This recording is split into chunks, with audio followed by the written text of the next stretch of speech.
Welcome to Sundays at Cafe Tabac, the podcast.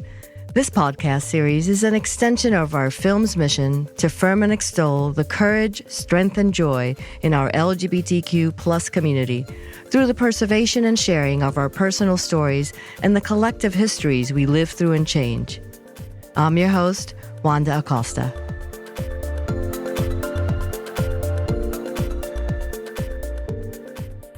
In this episode, I am thrilled to welcome multidisciplinary artist Mickalene Thomas. Mickalene is one of the most well-known contemporary artists in the art scene today. She is a queer-identified African-American woman working and residing in Brooklyn, New York. Her visual work examines ideas around femininity, beauty, race, sexuality, and gender.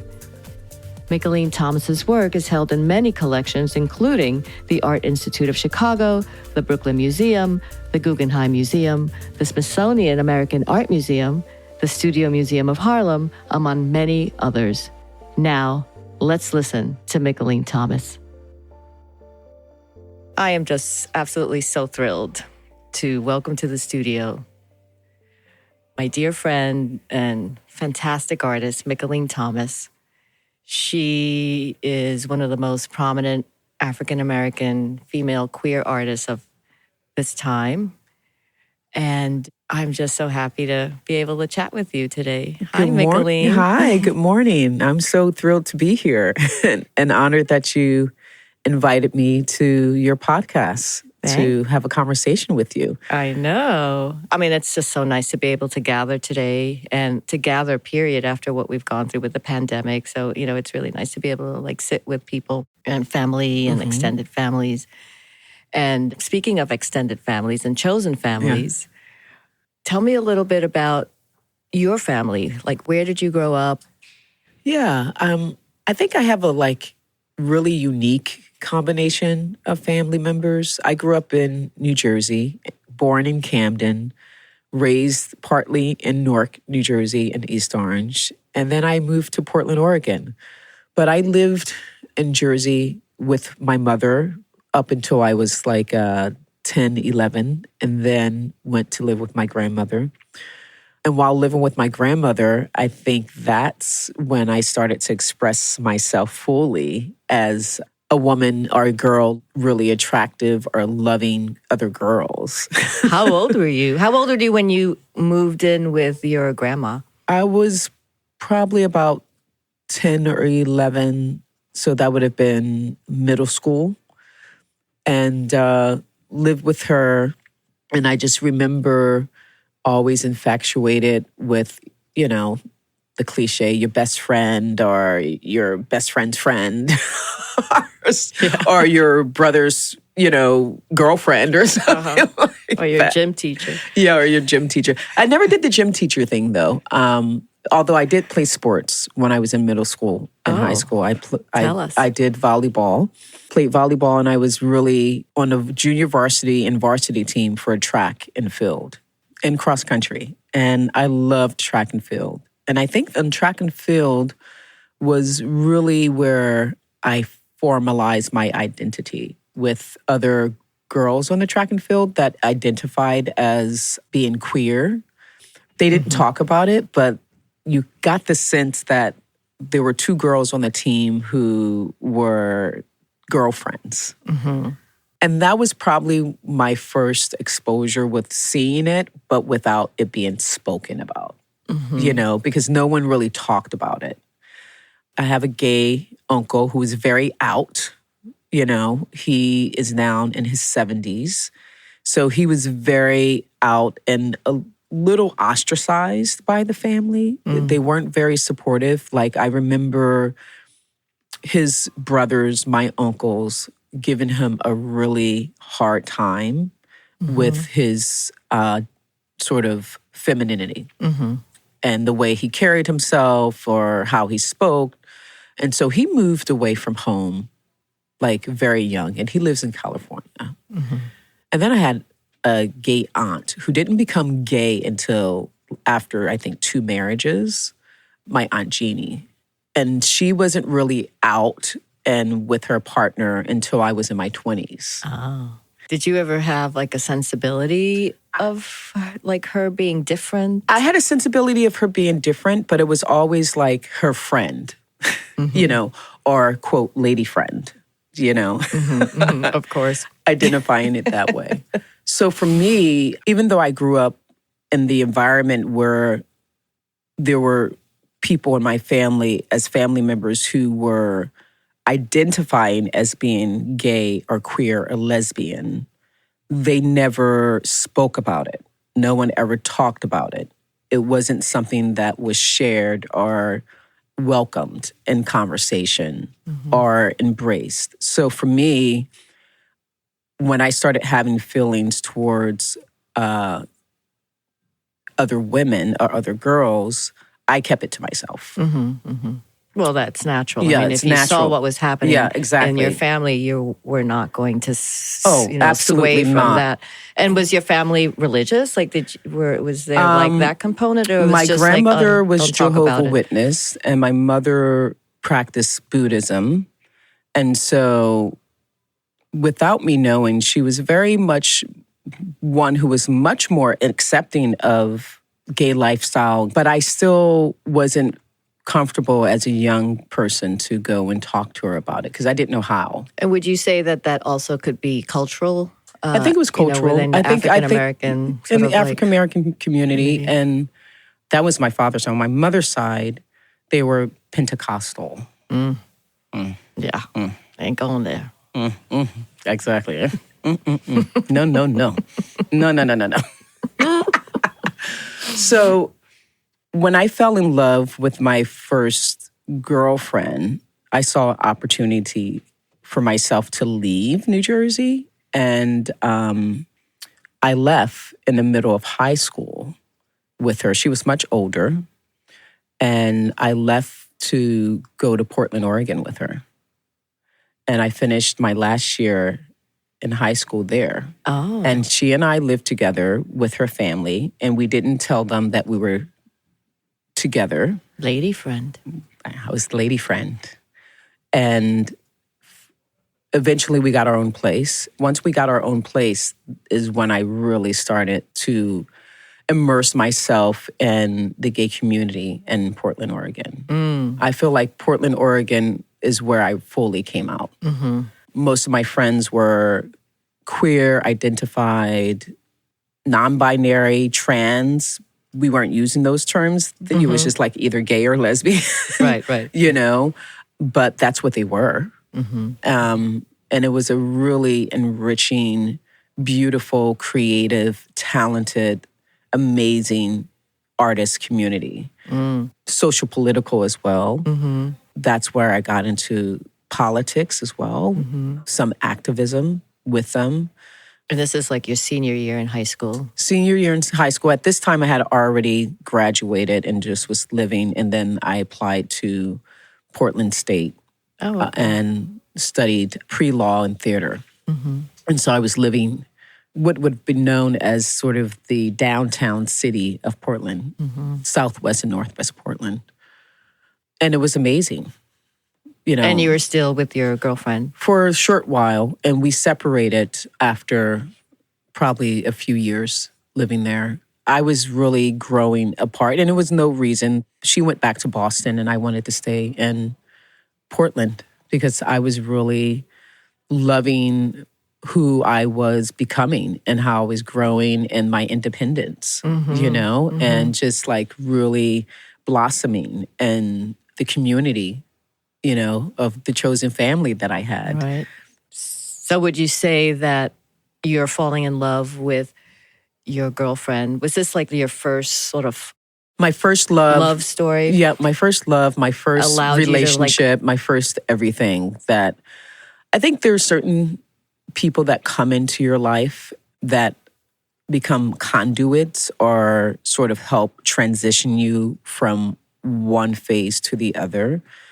And I really believe that she came into my life as someone to bring me to a space for opportunity for myself. You know what I mean? Like, I really think she was that person for me. to allow you to actually embrace who you were. Embrace who I was, discover Own it. something new, break away from some of the chaos that was in my family. My mother at the time during that was struggling also with her own addiction. I wasn't living with my brother. We were living separate. It was a lot of family dynamics going on, a lot of trauma. Right. And so going to Portland with your love, you know, took you away from a lot that of reality and all of that trauma that was happening, and allowed you to sort of like discover who you were. Exactly. To discover who I was and to become Mickey or Mickalene and just see the world differently. You know what I mean? And learn and just blossom and become a creative person. At that time, I was really interested in law. I was working at Davis Wright Tremaine, which was a law firm there. They did corporate and litigation. And I was going to school and I was supporting myself. Yeah. I was living a really mature life. Yeah. You know? Yeah. And living well and Right. living really well and like eating well and involved and active and doing things and around incredible people, thinkers, creatives, musicians, and really art cultivators that helped me define who I was. Right. You Right, know, right. they became a huge foundation for me because I started experiencing and seeing if you decide or make decisions and doing things, how you can make those things possible. Right. You were in pre-law and also theater arts, as you mentioned. So how did those two things sort of come together? Because you're in one realm, but then you also have this whole creative thing going on and a posse of activists and creative people. Oh my gosh, around it was like it was a roller coaster. It was very complex because I was trying to figure it out. You know, I had one foot in sort of something that seemed to be a lifestyle of stability, and then the other foot that seemed unpredictable, you know, like the unknown, which is the creative field.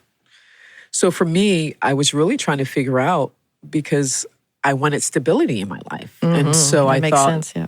thinking about going into law seemed viable. It seemed practical. It seemed like a good direction. I enjoyed the process of it. But the more I engage with the creative community, they kind of pulled me in that direction, which I didn't know, but that my life was pulling me more in that direction. And the reason why I did the combination of pre-law and theater arts, I was encouraged to do that because I think a lot of lawyers do take some theater background for speaking and developing tone and sort of engaging and creating drama and narrative around storytelling when you're in the courtroom.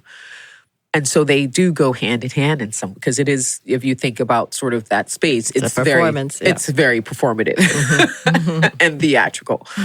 So that was the idea behind it. And I also had a great love for theater growing up in New Jersey. Even the times that I lived with my mother, we spent a lot of time coming to New York and seeing theater on Broadway. I remember her bringing me to see the Tap Dance Kid on Broadway. Oh, wow.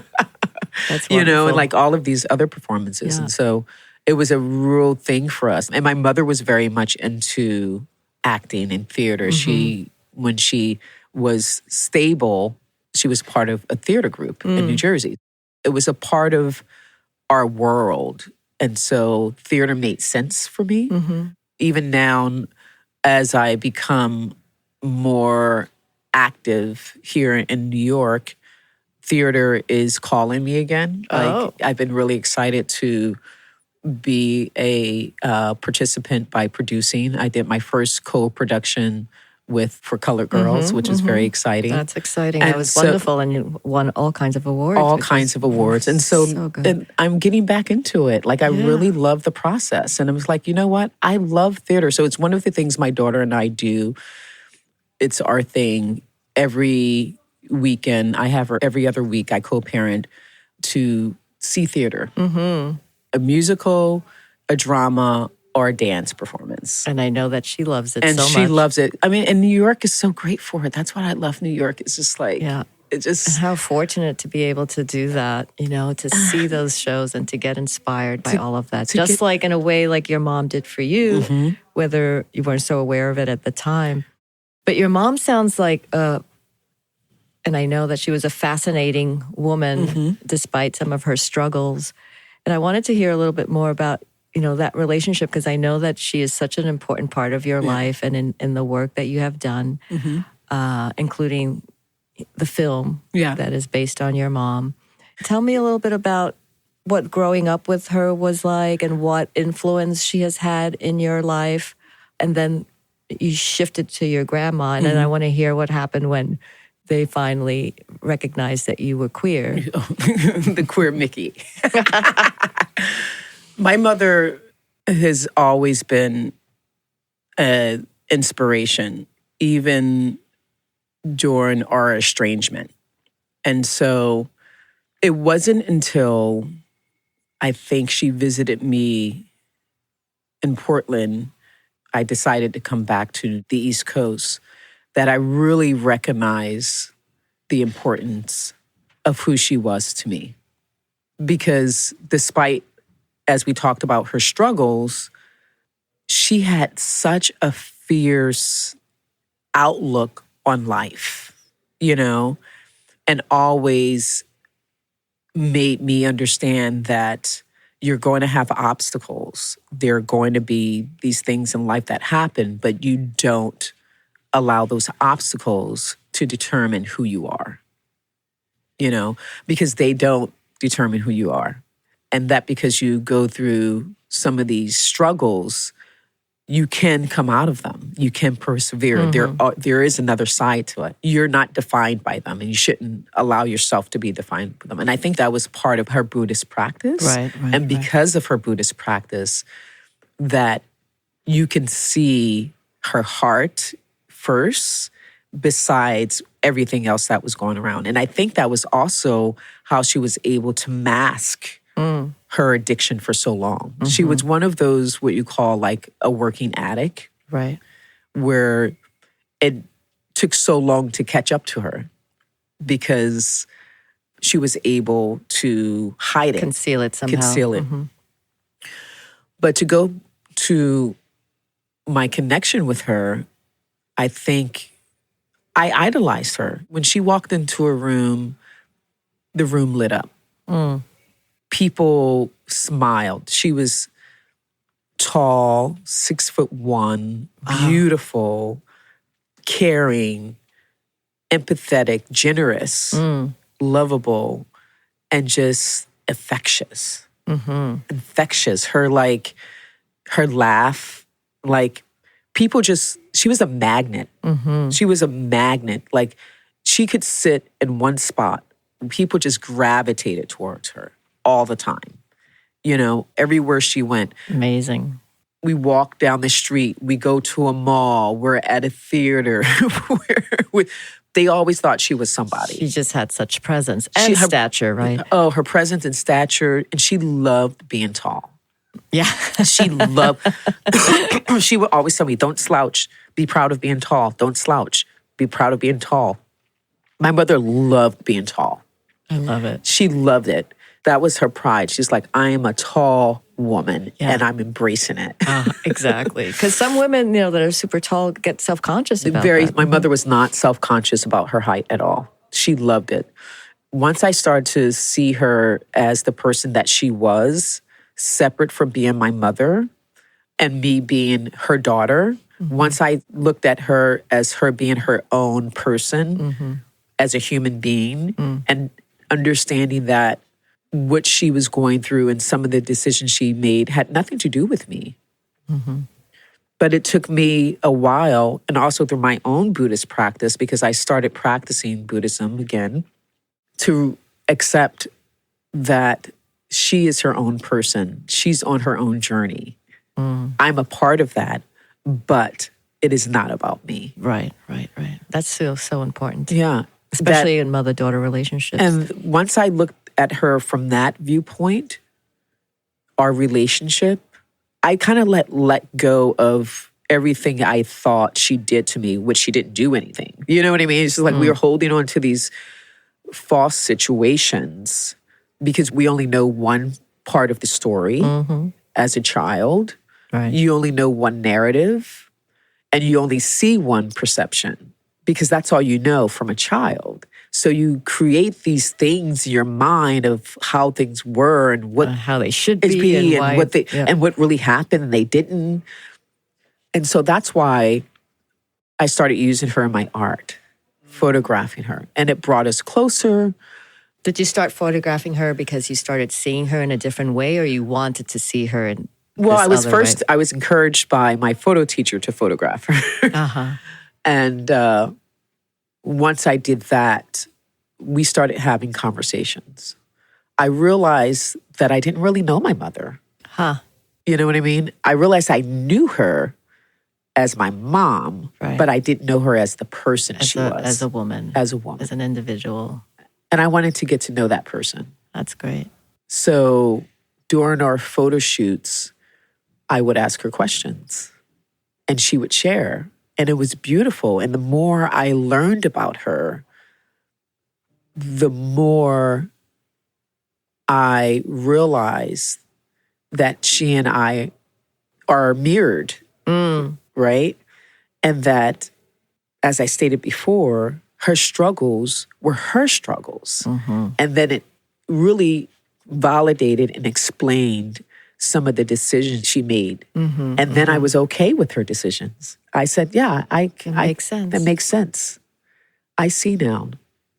I accept it. Huh. What a wonderful way to actually come to these conclusions, as you're practicing your process, creative process, but then also you're both in this sort of positions of visibility and vulnerability, being in front of the camera, and you as a daughter asking and learning and embracing and re-establishing a relationship of love with this person, right? That you're also learning and discovering more about. And that comes through in the images. It comes through in the images, and I knew I needed to get through that process for myself in order for me to love myself, in order for me to see myself. I was very closed. I was very, very sort of withdrawn for many years, and I didn't share myself because I didn't want anyone to know about me. Because to share myself was to talk about my mother's addiction and all of this and the trauma and the chaos. I didn't want anyone to know that. So once I became a practicing artist, I realized that I couldn't escape that, that I needed to deal with those things. And one of the ways that I could deal with that is through my art. Right. Is through the making of my art, creating the images that I was making, to see myself in self-portraits, to see myself in portraiture, to see myself in the other women, to start photographing family and friends, to really start looking at them and myself and my world, to start dealing with these issues. And so through my mother, I became sort of whole. And then that's when a film came, once I realized she was sick. My mother, first of all her life, she was born with sickle cell anemia. Oh, wow. She was of a family of 6 siblings. She and her second to oldest brother, Richard, both were born with sickle cell anemia. And they both were the two who suffered and had pain all their life. Right. And to think about that my mother was constantly in pain, daily pain. When I started thinking about that here was this woman who lit up a room, who had this life condition that was so high, but she was in constant pain. And also internalized it, right? Didn't really And internalized it. Because she wanted to give a different, exterior of herself. But imagine what that felt like for her and why she maybe made some of the decisions that she made. Yeah. And so once I started really connecting the dots with all of these things that she was going through as her person, who am I to judge as the child, as the daughter? You know? Did she ever speak about why she leaned towards Buddhism? That was one of our main sort of connections.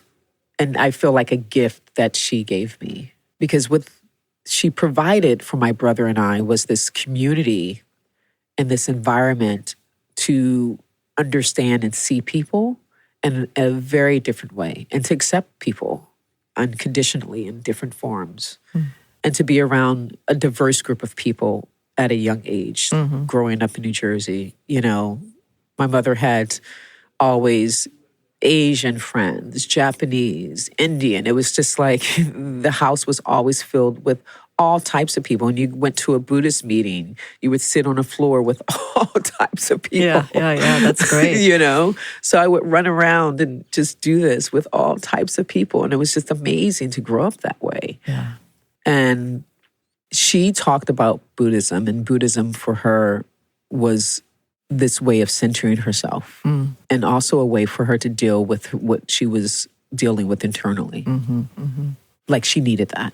Yeah. Yeah. And also to deal with growing up, some of the things that she dealt with abuse and all of this. Like she really, I think, needed that foundation fundamentally to... And that compassion for herself. Compassion for herself and to know that in this lifetime you could really transform yourself. And I think she tried to do that. And she did that on many, many levels for herself. So when she was sick, and she became a muse in my work for many years. There's a huge body of work that is described as Mama Bush. What I didn't know that I was doing for her was giving her this platform of agency. And I didn't really learn that until I did the film, until a documentary. And one of the reasons why I did the film wasn't for the sake of making a film or a documentary about my mother. It was really me trying to figure out another medium or tool to express a sense of portraiture, a way of looking at her and thinking about her, providing this context of who this woman was behind this image through art.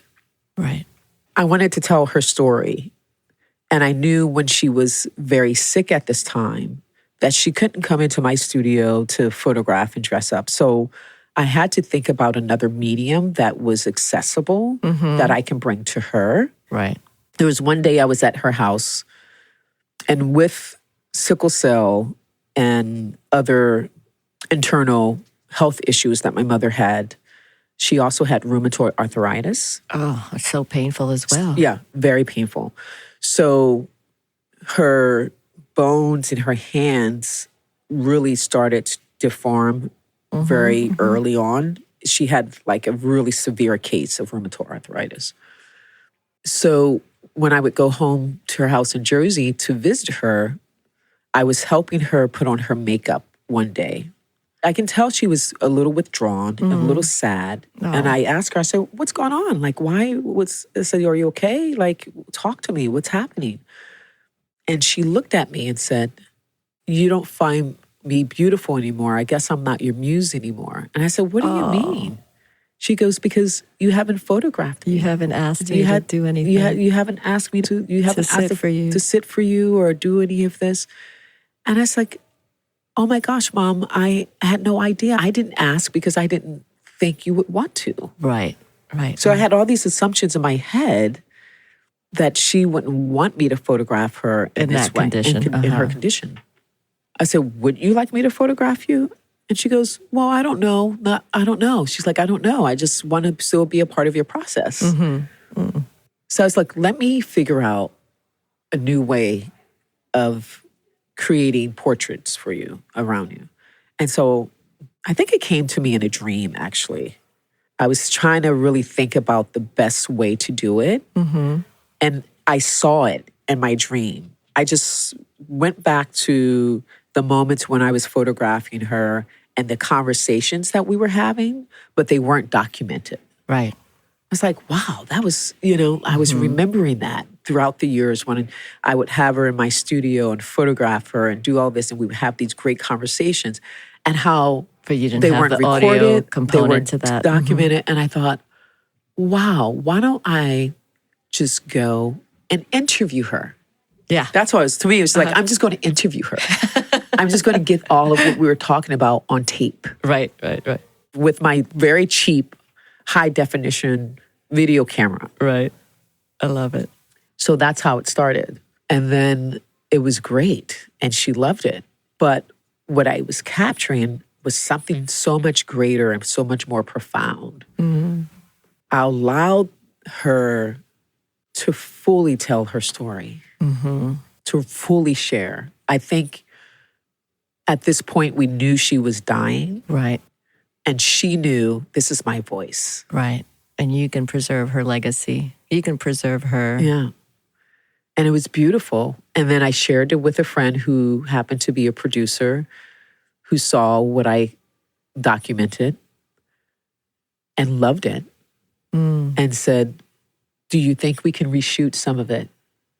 Do you think your mother would be willing to redo some of it to be reshot? Because she said, Mickalene, what you have here is truly incredible. And I said, well, let me ask her. And so we did. We pretty much just reshot. She loved it, I'm sure. The whole thing. That's wonderful. You know? And it's a great film. And it was so organic and just natural, wasn't forced. And I never looked at it as a film that was going to go anywhere further than the Brooklyn Museum. It was really meant as a creative process. And a gift to both of you. Yeah. It was for me just a part of the art and our journey and our collaboration and documenting that, and a way for me to tell my story through my mother's lens, you know, because there was a lot that I never shared with anyone that came out that finally now I can let that wall down. Right? Now I can really allow myself to be exposed now. And so I think my art shifted in that way. And I think I grew up in a lot of ways once I felt like this burden was like lifted off. I felt freer. It was such a process between beginning with the portraitures and then culminating with this documentary of her life story at the end of her life, which then was like, you know, a closure, but also like this incredible opening and release and liberation for you. Oh, absolutely. And it was like also similar to coming out. I think we have different moments in our lives how we come out, if we allow ourselves to. Right. And I think that's what aging is about as well. I think that's what maturing is about, is in allowing yourself to blossom and change and transform. That there's these layers like being peeled back like an onion, and you just continue to sort of shed them, you know, and open up. Allowing yourself to be your authentic self. The authentic self is very crucial. And that's how it was for me coming out too. When I told my grandmother, I remember going back to her and said, I think I'm in love. And my grandmother knew at that point. And she said, oh, is it your friend Eunice? I was like, yes. And I said, I'm going to move with her to Portland. And she looked at me very wide-eyed, similar to what you just did. And she goes, well, then you should go. My grandmother knew. She said, you should go. There was no restraint or drama around it. It was just like, okay, well, how can we help you get there? And she was just more concerned about like my stability and sort of well-being and who was going to take care of me. The safety. The safe, like all of that. And so that was her concern. My grandmother was an incredible woman. Just her grounding and awareness of the world and even what she's been through just was like, no, this is your life. And this is your maternal grandmother? My paternal. Paternal. Oh, okay. Yeah. I live with my paternal grandmother. My brother lived with my maternal grandmother. She's incredible. She ended up living till 98. Oh, wow. She outlived all 5 of her kids. She has 6. I have an uncle that's still alive. She outlived all of her children. Except one. She outlived my mother. She outlived my uncle Danny, my aunt Francine, my aunt Barbara, and my uncle Richard. That's amazing. Wow. My mother died before she did. Did your mom have a good relationship with her mom? Oh, yes. She had a beautiful relationship with her mom. She and my mother were very close. Their birthdays were a few days apart. They were best friends. They talked every day. It was because her relationship with her mother, one of the reasons why she never moved out of New Jersey. She didn't want to be far away from her. And when she had opportunity to, great opportunities to move to like the West Coast or the Midwest and other places, and she didn't take those opportunities because she just couldn't separate or just the thought of not seeing her mother. Yeah, was too devastating for her. Yeah, they were so close. Yeah.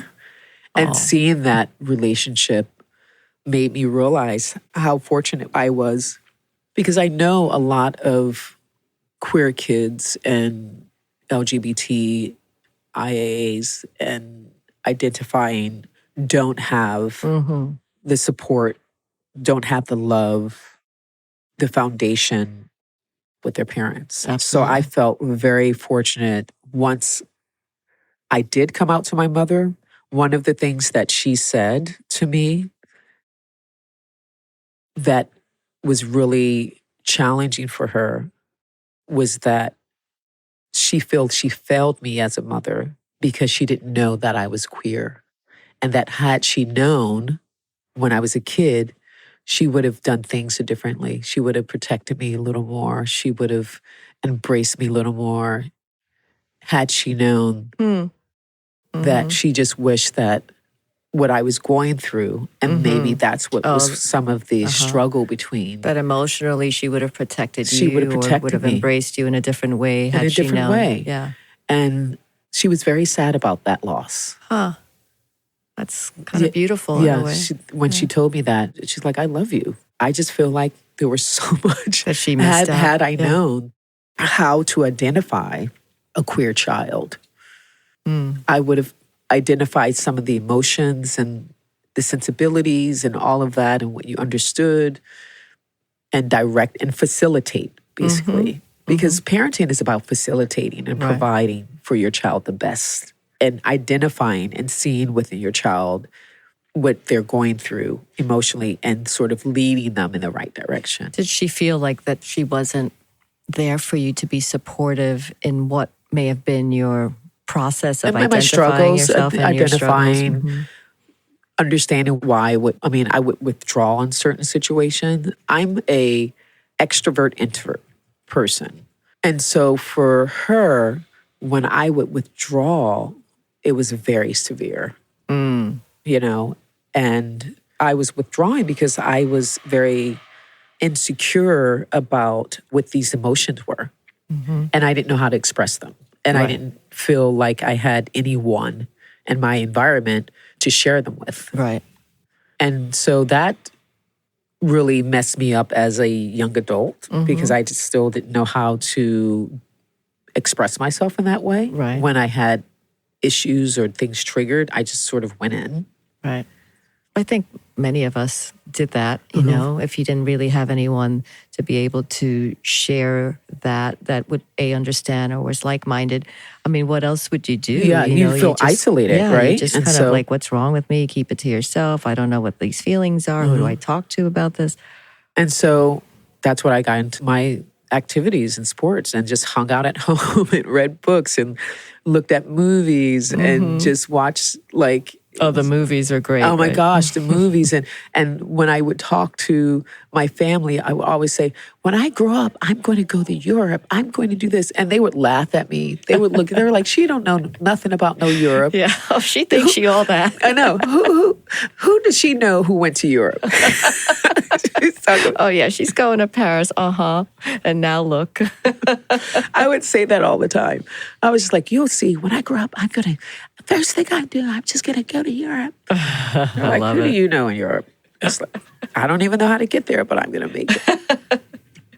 And then you moved to Portland, not Paris, but Portland, and discovered a and I whole group remember of people. even when I was in Portland, my first time going to London and all of that, with a friend who moved there, and just like that journey, and just like, wow, you know what I mean? And then when I came back, it just felt like I grew that much more, and I felt that much taller. I felt that much more braver and more confident, and just encouraged, and just like, okay, anything's possible. And and how do you think, I mean, looking back, how do you think that finally embracing your queerness, having cohorts that were, queer, being around creative people, falling in love, how do you think that ultimately influence your trajectory, and how does queerness and being a Black queer female artist has informed your creative process and your work? I think all of that is an extension of who I am. And I think the cohorts that I was supported by, engaged with, and learned from when I was in Portland were incredible. My friends were like Thomas Lauderdale from the Pink Martini. Like, we were friends prior to him becoming part of Pink Martini, and watching him, which we love. Yeah, and watching him sort of develop that concept, and sort of watching him play and going to his concerts and being around. I was around some incredible talent. So how could I not move forward? How could I not be inspired by that? Right. Right. And so it was who they were that sort of provided the context for me early of what was possible and what I could do. And who also encouraged me. Like, they were so supportive. While I was in Portland, I started these oil pastel drawings, and it was my friend Patrick Abbey, who's an amazing painter, who traveled all over the world and exhibited, XYZ, and was living in New York and did Skowhegan and all this. And he came back, who encouraged me to show them, who encouraged me to go to art school. So it was like these people who provided, like, yeah, Mickalene, you can do this. Right. And you should. Right. It was my friend Christopher Stark, who, when he came to New York and did an internship with Nan Golden. I remember that. He came to New York and did an internship with Nan Golden and came back on fire, and like, and a better photographer, you know what I mean? And who dragged me to see the Carrie Mae Weems show at Portland Art Museum. You know what I mean? Like, it was these individuals who propelled me, who pushed me forward. So that cohort, for me, they're everything. They're everything to who I have become, because it was through that journey and process and being involved with them in their environment and watching them and discovering myself that I became an artist. Yeah. The importance of community. The importance of community and sharing. And even my good friend, the late Will Nantes, who, while we're living in Portland, was activist. He was so non-binary. He was the first male that I knew who self-identified as, before it was a they or them. Right. They weren't using those terms, but he was embracing that fully and physically, mentally and emotionally. And so he was very involved with the No on 9 campaign that was in Portland, very involved in queer awareness and activism in Portland, who got me involved. We did a sort of silent vigil around the Portland Square downtown for those who were dying of AIDS. It was just like we marching. We had these contingencies. We're doing all of that. And that was because of Will, who unfortunately died himself of AIDS. Yeah. You know, who had to go back home to Walla Walla, Washington. And unfortunately for him, his family, who was in denial, cut him off from his chosen family. So we weren't able to, say goodbye to him. Yeah, it's terrible. But so I grew up in Portland and became who I am. And although it was very beautiful, I lost a lot of friends as well who aren't with me because I saw the effect of AIDS. Yeah. You know, it was devastating. I wasn't here in New York, but I was in Portland and it was still spreading. It was still happening. It was everywhere. And so when I came back to New York to go to Pratt, I wasn't sure how to tap into the same type of community because it was so rich, and even though it was smaller, it was so powerful, right? And I was so involved. And so part of doing that was really working with you. Like, I really wanted to be just... when I think back now after, learning more and more about your history, and I think back of you working with us at the bar while going to school at the same time, and the discipline, also recognizing that you needed to be around a queer community, and that was a way for you to just sort of surround yourself in that. It was. And that was really the only time I went out. And that was the only time you went out because you had no time. Exactly. I was so embarrassed to say that I did and I only went to your bars. Like Wanda bar, this. I just went around. So when I did go out, I didn't go out to any other bar.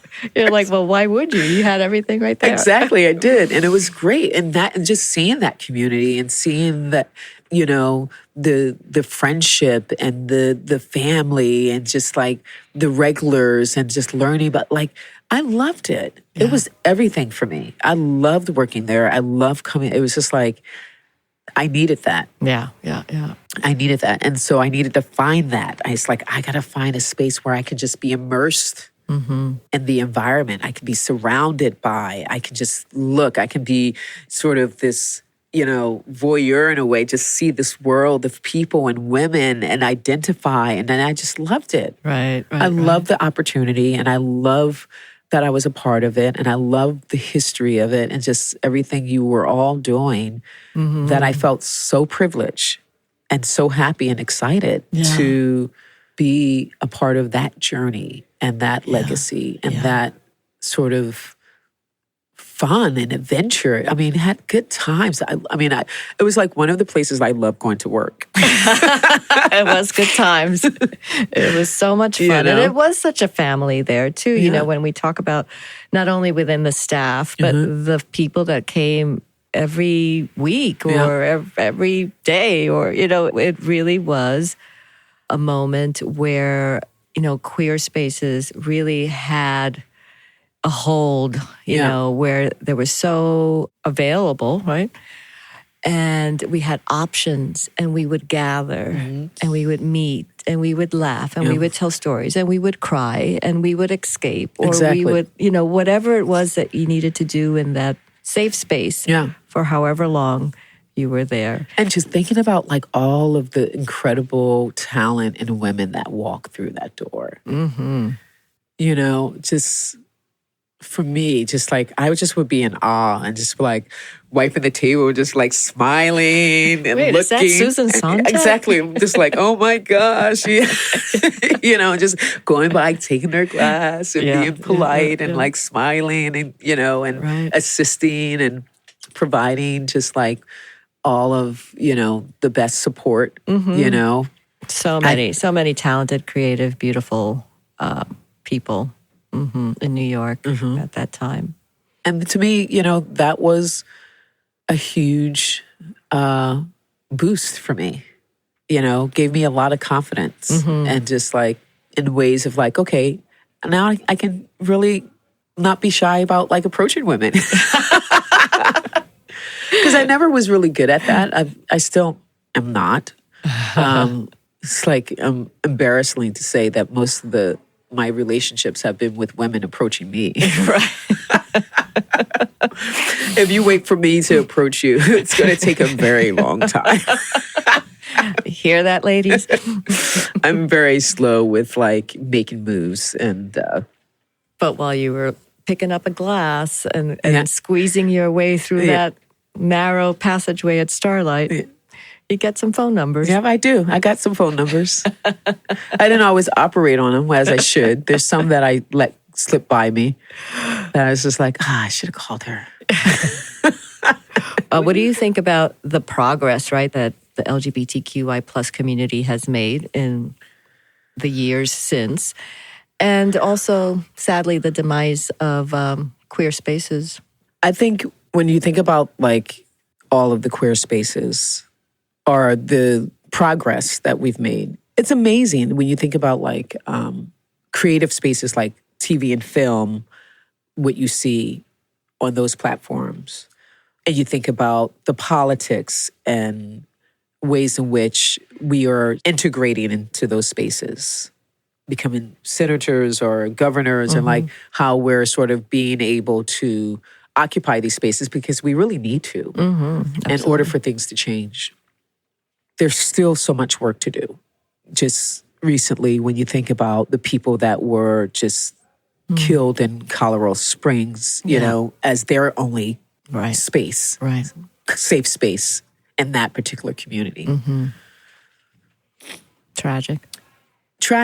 And I think it's even here in the city that there's a limit. Like we just need to figure out how to come together and support each other with these spaces financially, collectively, to make them work and to make them stay. You know what I mean? And I think doing so is for us to be involved and integrate on particular boards locally, Yes, you know, yes. to start very local within your government. So that way these laws that pass that say, you know, no dancing here or cabaret law, whatever they may be, that shift in sort of these very safe spaces for us, we could actually create them and have them on our own. So we're not necessarily just like the renters of, but we're the owners of. Exactly. So that we don't have to be beholden to the economics of this city and other cities that make it prohibitive. And because there are a lot of us that are financially stable. So how do we collectively shift and change these communities? I always think about like, is it possible? Can we come together and like build on like real estate and sort of neighborhoods and sort of grow in that way and community? Because we constantly shift it out. You look at where Chelsea is today, and now it's no longer Chelsea, it's Hell's Kitchen. You know, and the reason why those shifts have been made is because we're not owning sort of the real estate. We're not a part of. Because once you know you move, or someone, sadly, you know, with the AIDS crisis, the West Village and Chelsea's gentrified enormously because those apartments and those places were vacant, and then it just kept escalating and escalating. You know, you mentioned before, made me think about, you know, when we talk about queer space, you know, where, or at least I was referring to physical queer space, but, you know, we are taking space in other ways, whether that is with, you know, visual arts and politics and other areas, right? But I guess what I should reference to is community space, right? Because I think that while there are all kinds of ways to engage, whether you're digitally engaging on, you know, social media or through apps or whatever it is, that you find a way of kind of meeting like-minded people, there's nothing like having a face-to-face, side-by-side gesture. Absolutely. You know, absolutely. Recognizing that you get when you're in a physical space with other people, you know, and I other think people that are similar and that are going through or understand what you're going through, you know, without always speaking about it.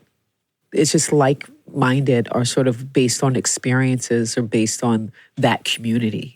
For me, it's very important. I think I have developed that strength or that sense of community. Sometimes it becomes a little disillusioned and dismantled and shift when your relationships change. And that always makes me sad because you think the community's strong and you think it's just like you still have the support. Right. But I'm really glad that I have a community of friends that have been part of my community for many years. And I've learned as I've become mature that it's okay for that community to shift. Right. And sometimes I've also recognized that I've overlooked people who were a part of my community all along. And now they're starting to sort of say, hey, we're here. We're over here. Right. You know, like who's your tribe and what's your tribe of people?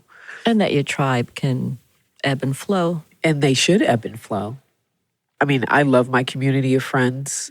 Some of them I've known for over 20, 25 years. And it's beautiful to be able to have them as a support, but also just creative peers as well, you know? And I think that's what's so great about being an artist and also being queer. It's like, I feel like it's like, but if you're a combination, then you're really fierce.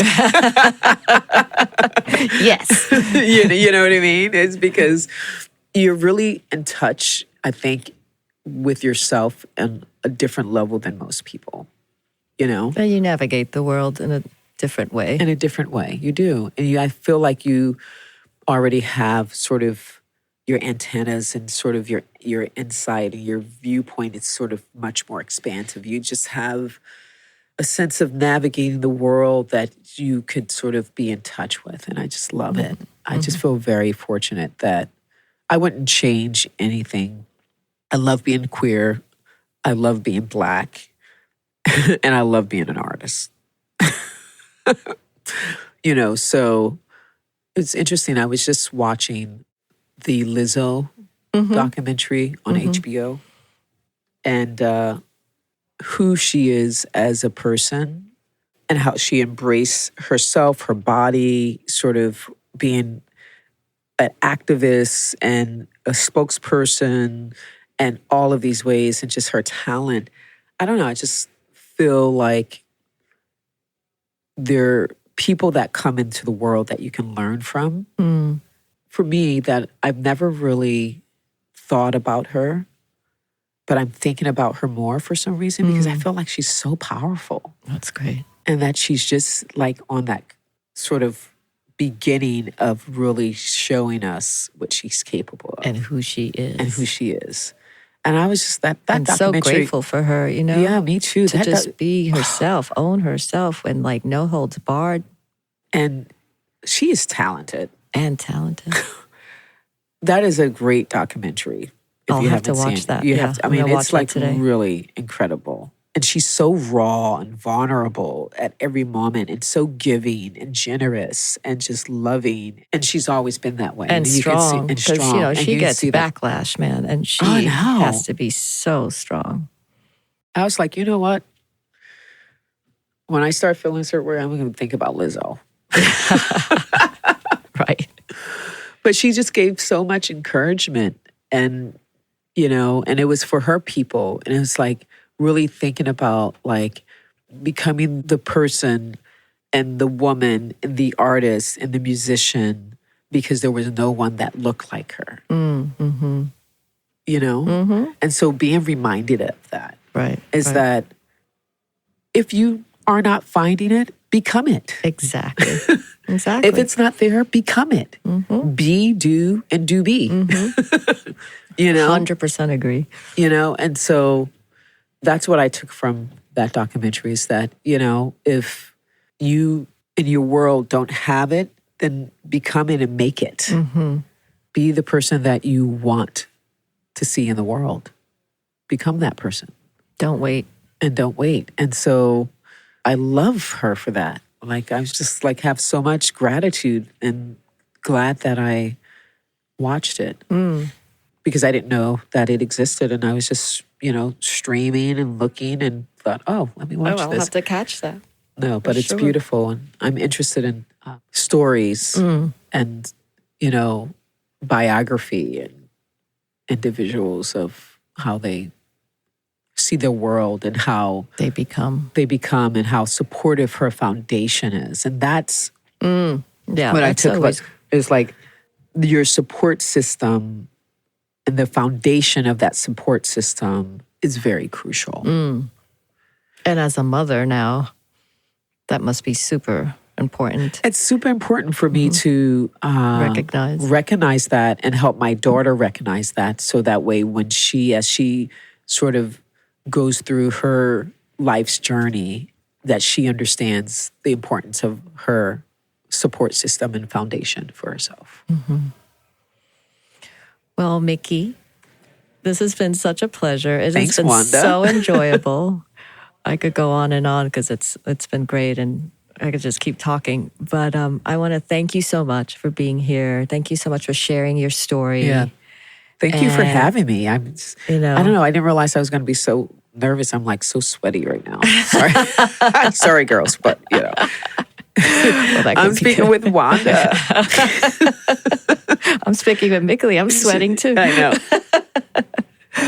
But yeah, no, it's been great. Thank you. Congratulations. I know you have, before we part, I know that you have a few things showing right now. I don't know if you want to talk a little bit about what's going on right now so that we can push that forward and have people go check out your shows and see your films. If you're in Paris, if you find your way in Paris and or you just want to go for a weekend or for the holiday or before February 6th, I have an incredible exhibition at the Musée l'Orangerie. And Musée l'Orangerie, for those of you who don't know, is basically a house of Monet. Is where the Monet Lily paintings are. And I have been incredibly privileged to show a body of work based on my experience and residency that I did at Monet's Gardens and residency in 2011. So although this is a new body of work, it's in response to that experience and conversation around Monet. And Wonderful. It's incredible. So that show is going. And then I'm working currently on some new work that is going to be, again, that's going to be next year, but we're coming up on to next year very quickly here. In March of 2023, there will be another exhibition once again in Paris. I'm getting a lot of love from Paris these days in France at Musée Picasso. Oh, fantastic. And then I will roll out incredible show survey retrospective at the Hayward, which starts in London and then travels to other places like the Broad and LA. So Please, thank you for your support.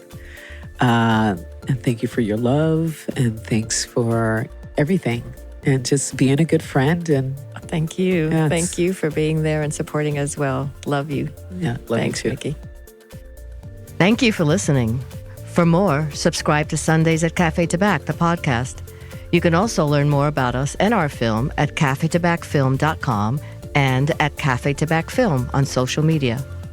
Please share your thoughts with us, and if you have a coming out story that you'd like to share, reach out to us. This episode was recorded at the Newsstand studio at Rockefeller Center, here in the heart of New York City. Special thanks to Joseph Hazan and Karen Song for their support. See you next time.